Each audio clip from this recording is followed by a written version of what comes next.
Hey guys, hope everything's going well. You guys know that drill. Smash that like button, subscribe if you haven't, comment down below. Follow me on Instagram at AIH_sports. Follow me on my finance channel at AIH Finance.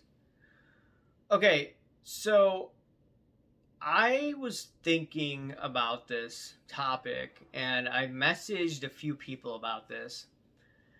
And I think it's necessary to have a discussion about this, because a lot of people are silent on this, and I usually talk about items or discuss topics that a lot of people are fearful from discussing because it's going to hurt potential business relationships. It could hurt them from sponsorship opportunities.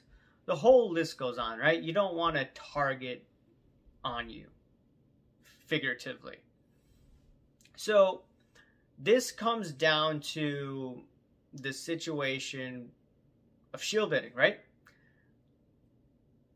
A lot of people, or some higher ups in the hobby, some people with a lot of followers, people with big businesses, they have been accused of shill bidding. Now, once again, just because you are accused doesn't mean that you are guilty of that.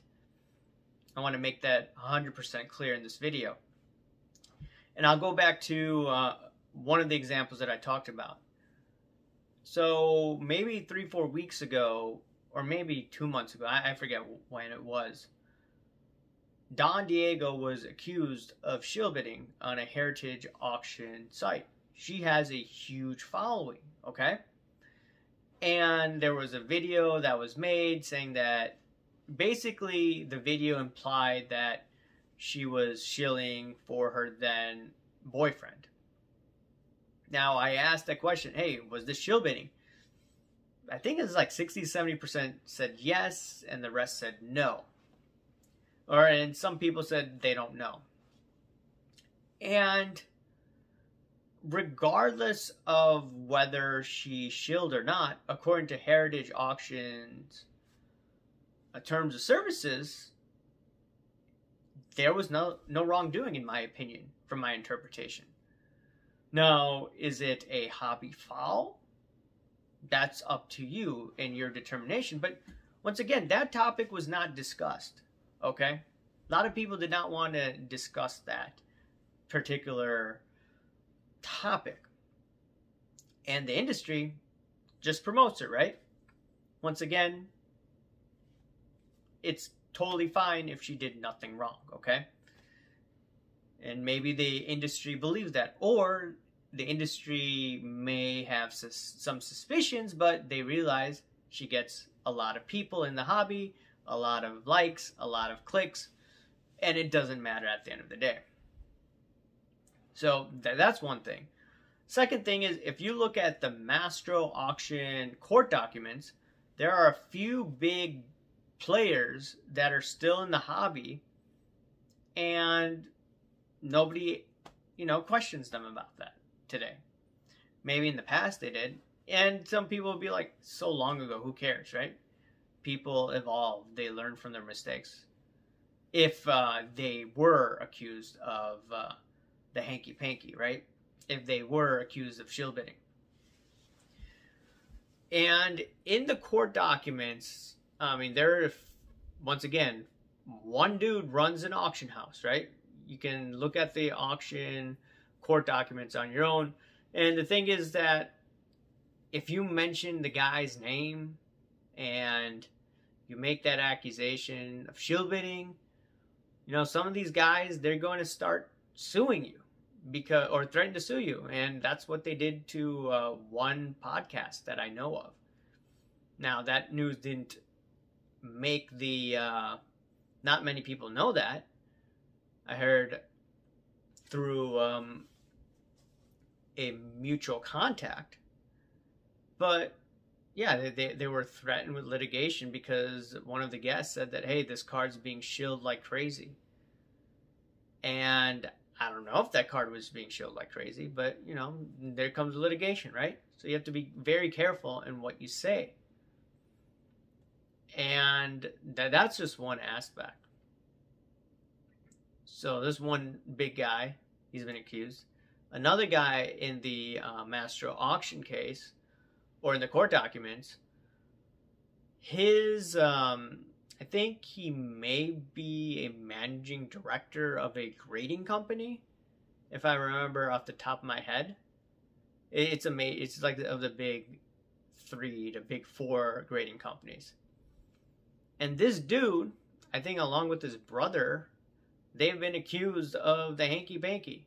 I have to look at it if it was his brother was shilling on behalf of him, or that was the potential accusation. So what happened in the macro or Mastro court documents, they had a bunch of individuals. They said, okay, this guy consigned. And then they tracked, I think through the IP system, that, okay, this guy shilled for the guy that was consigning. And it was not just once, it was multiple times. And they determined it was a shill bid, right? That it wasn't a legitimate bid, according to my understanding. Now, some people may, I think there was one lawyer that Ryan McClanahan told me, I forget the name, and that that lawyer said that, hey, this was just merely an accident or something like that. I have to go back to the email that Ryan McClanahan sent me. But regardless, you have all these big guys in the hobby, they're accused of it, and guess what? Nothing. They just get bigger. And the other thing is, you know, I had a good, not relationship with PWCC, good experience with PWCC. I didn't know of all the accusations of the alleged trimming. I believe that was the scandal in 2019. I was using them. I didn't hear a word of it.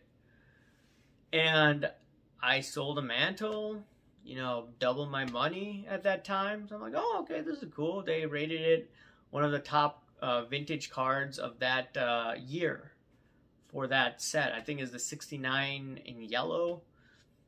So I had a PSA 7, but they said that, oh, no, it's more like a PSA 7.5. Whatever, I got 500 more bucks or 400 more bucks gross. And then I sold a Mahomes card with them last year, so that sale was decent. Made some good money. So I didn't have complaints with PWCC. Now, obviously, I have to be objective in my analysis. And once again, they were kicked off of eBay because of alleged shill bidding. And some people say, like, hey, this is a conspiracy because they were going to start their new auction house on their own site rather than continuously use eBay. So eBay is like, okay, see ya. We may have this information on you, and we're going to say that there's hanky-panky going on. There were alleged text messages showing that the CEO encouraged people to shill their auctions, right? Regardless of whether it's true or not, PWCC is pretty big in the hobby, right? I haven't used PWCC since they've gone their own website. Now, that being said, I do use I wouldn't care of using PWCC. If I found the card I wanted, I may just buy it. I'm not going to be like Ziggy and boycott it. And the reason is that PWCC throws money on YouTube, right? So should I boycott YouTube because PWCC sponsors sports card content? And I've seen it, I think, a few times on channels, and even on people's channels that they don't like PWCC. So that's what I'm saying. Hey, I try to use everyone, but I am skeptical of a lot of things in the hobby. Now, that being said, people, the big dogs, are accused of shill bidding. Once again, doesn't mean that they did it, but the accusations are there. All of it's swept under the rug, and it's business as usual. I find that quite interesting, right? I'm not saying okay, this person should be, should boycott people. I'm just amused that people give these guys and gals not a free pass, but they just look the other way, right? Now, once again, it may be worthwhile not to care because they may have done nothing wrong, okay? Let me just point that out. But if they did something wrong and they're looking the other way, gotta ask yourself why. People don't care? Could be. I don't know. It's just, I still find it strange. People get more mad at others for exposing the hanky-panky rather than stuff like that. So, once again, it's just amusing to me. Anyways, guys, let me know what you think. Remember to smash that like button, subscribe if you haven't, comment down below, guys. Thank you. Bye.